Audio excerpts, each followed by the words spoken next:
Hello, this is Barry, and you're watching Barry in the from the PI. Uh, Today we're going to talk a little bit of stories from my past about when I was a freshman at the University of Texas. Now I had already served a tour in the U.S. Navy, and I got out of the Navy when I was accepted into the University of Texas.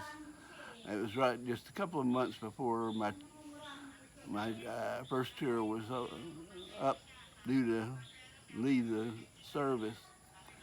I enjoyed my time in the Navy. I was an airman, and I'll talk about that at another time. Uh, so I went into the University of Texas. Uh, During that time, they were going to have a model United Nations. What that is different students can sign up from the University of Texas and represent a particular country. Since had only been in the university a short time, uh, I had to choose a country, and they're out of a limited number. Now, other universities around the country would also send the representatives to represent a particular country. So that all the countries were represented by somebody. It's a big deal, and it's a lot of fun. So I had a limited number of countries that I could pick from, and I chose Chad. I believe it was that a large uh, North African country and occupied mostly by the Sahara Desert. Uh, so I studied up on the country and looked at their voting records and stuff and had some idea of how to represent that country.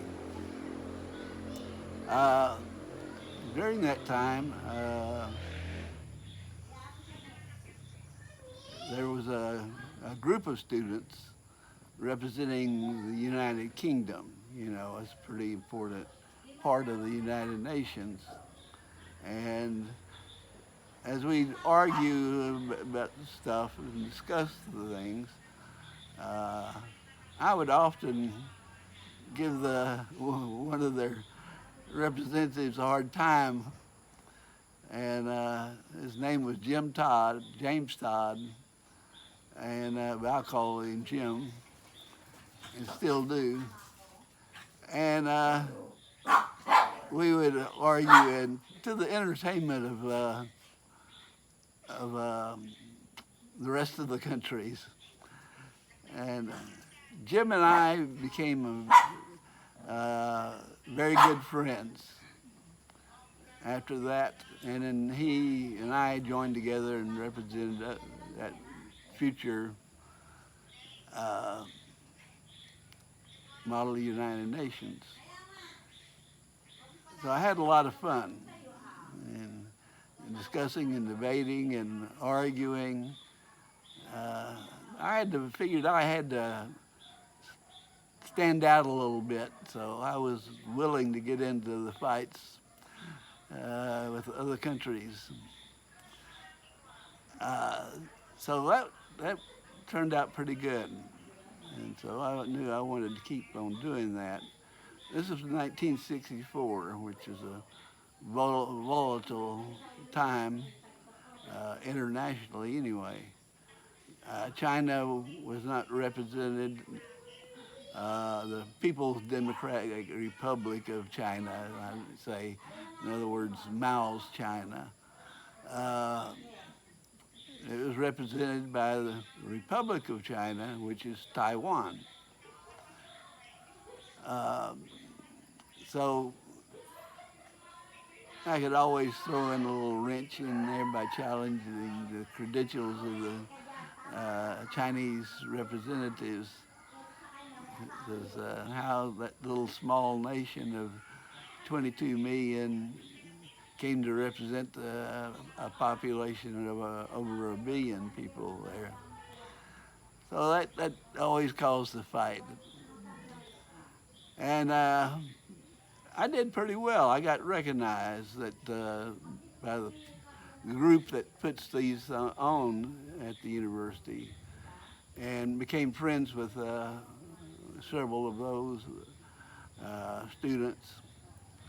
And so the next year, they gave me a even better country, Cuba. And so that was a lot of fun. Of course, Cuba was in the news a lot. So I think Jim, he and I did that one together. And so I did the same, followed the same tactic to cause trouble. And so after that, they offered me to be the coordinator for the Soviet Socialist Republics, in other words, the USSR, Russia, and the Eastern European countries. So I had more duties to do. I had to meet with those countries, those representatives, and discuss stuff beforehand. It was a lot more work to do, but I did it. I think I gave my first speech before the General Assembly, and that went pretty well. I usually got a lot of laughs and some of the stuff I did. And in my third year, I was asked to join a group that was going to represent Algeria at the Midwest Model United Nations in St. Louis. St. Louis is one of the great cities in the Midwest. And it was, to me, I was going to join those people I had met in that. There was a team of us of, I think, five of us going to represent. And also, at that time, Algeria was also on the Security Council, too. So I was going to be one, myself and a couple others were going to represent in the General Assembly, while a couple of others were going to represent on the Security Council. So we got in there, and I used my old tactic and challenged the credentials of the Republic of China, and that stirred things up. And a lot of the issues that came up, I would get up and discuss or attack, you might say, always humorously. But I was kind of got people to sit up and pay attention, and including a little co-ed from Nebraska. He took a liking to me,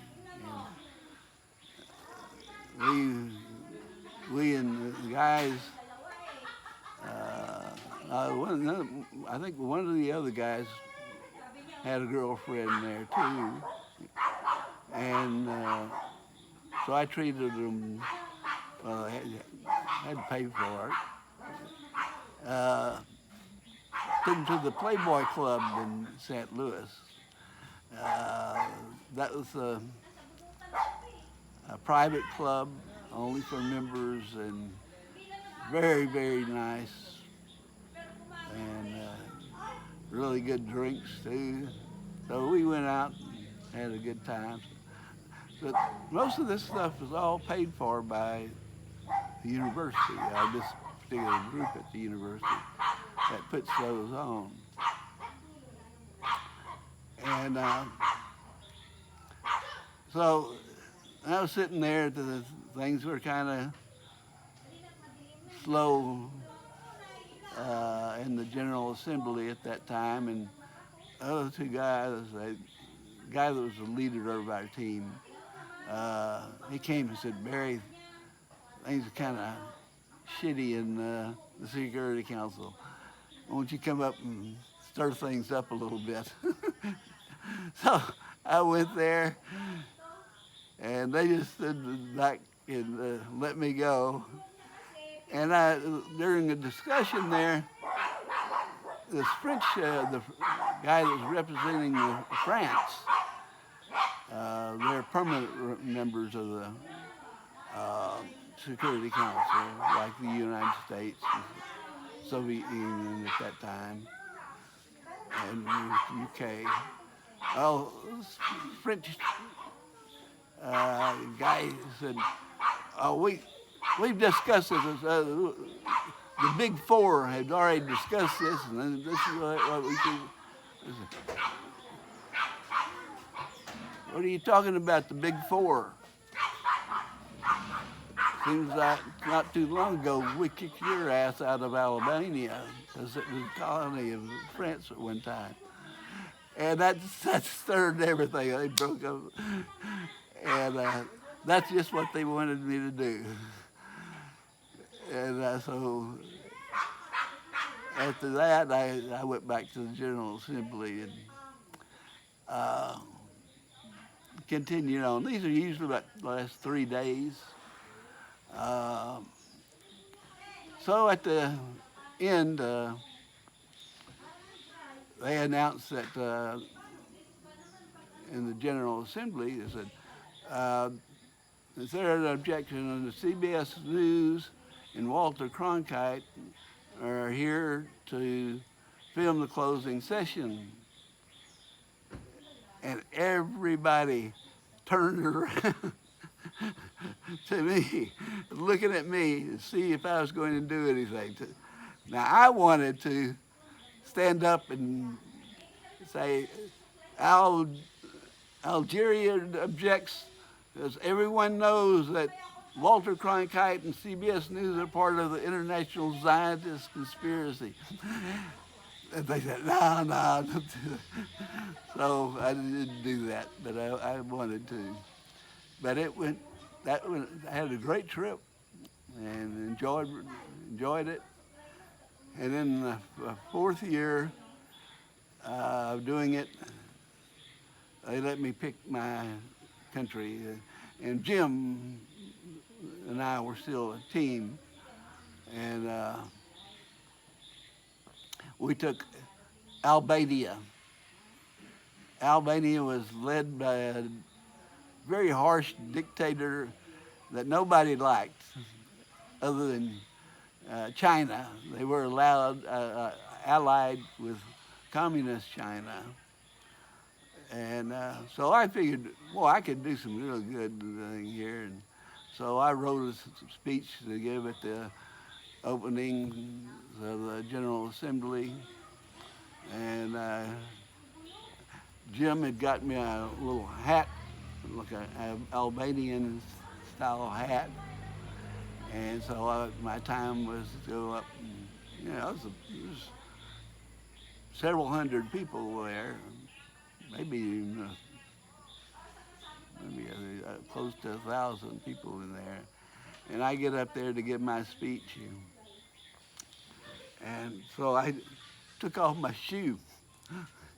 and I banged it on the podium, calling attention to get quiet.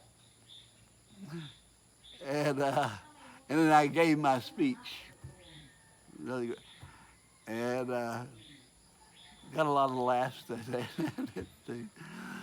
But we represented Albania, and had a great time doing it because nobody liked us at the time. Uh, so that was the highlight of my college career at Texas. Uh, I had a hard time when I first went in there. After my first year, if you hadn't declared a major, then you need to start doing so. And so I had taken the two basic geology classes, and I worked that summer as assisting a guy on his PhD uh, uh, work project, and so I kind of like geology, and I went to declare, my major and everything, and the guy said, "Look, hey, yeah, great. Let's see, you need to take chemistry, analytical geometry, calculus." Me? I had to do that. All I care about is geology. So I said, I would never make it through calculus or some of those other math classes. I just not. I don't really like math stuff that much. So I ended up majoring in archaeology and anthropology, and that's what I have my degree is in. And I started. I got a job by one of the guys that worked at the UT Geological Laboratory. Uh, he was one of my professors, and he and I got along good. He were about the same age, and he had quit the laboratory to start his own archaeology firm, do consultant work.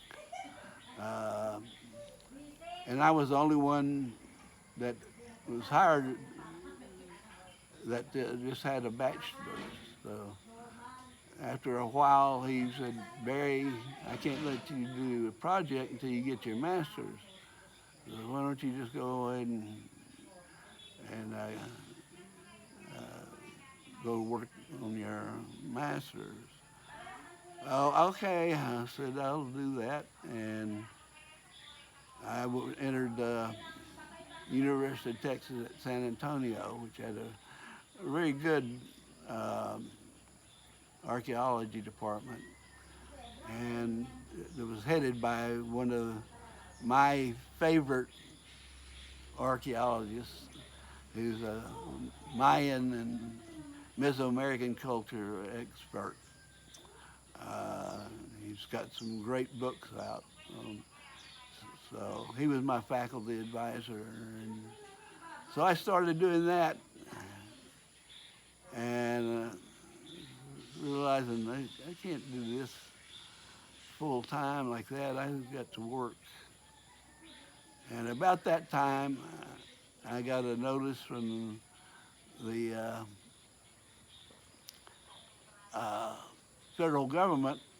I had taken the PACE exam to get a federal job, hoping I could work for the National Park Service or Fish and Wildlife Service or something like that. But that time, this is about 1980, the federal, the Ronald Reagan presidency was pouring money into the Defense Department. And I got a notice to come and offer to work as train as a inventory management specialist. But so I did that. I didn't continue on with my schooling after that for one semester. And I took this job, and there was a whole lot of people being hired at that time. And instead of inventory management specialist, they made me a production management specialist. A whole lot better. And I did that for 5 years, and then decided I wanted to teach. That's another story. Anyway, it was great. I enjoyed the Model United Nations experiences. I wouldn't have minded, I would have loved to have been a diplomat myself, a foreign service officer. I'd sure like to be a ambassador, but I don't have a lot of money to give the president, so that's usually how the ambassadors are chosen. So that's about it. You see, we've got some rain around here. Things are looking good. You saw my last video. I took you around the yard, showed you my new flower bed, plant bed. So I hope you all enjoyed it. Now, I need y'all to help me out here. You're getting great entertainment on this channel, and it'd cost you $100 to get in and see this quality of entertainment in Las Vegas. And that you're getting it free. All you have to do is punch that button, subscribe button, punch that like button, and let's get my subscribers moving up. I've only got like 105 subscribers, and I need more. Help spread this channel out. Tell your friends about it, and hopefully it'll start growing more and faster. If you have any suggestions, please leave them in a comment. And y'all take care, stay safe, keep praying for the rain. I like rain myself. And get your vaccine and help people who need it. And take care of your pets too. See, I've got a few around here. All right, that's about it for today. I hope you enjoyed it. Keep watching, and we'll see you next time.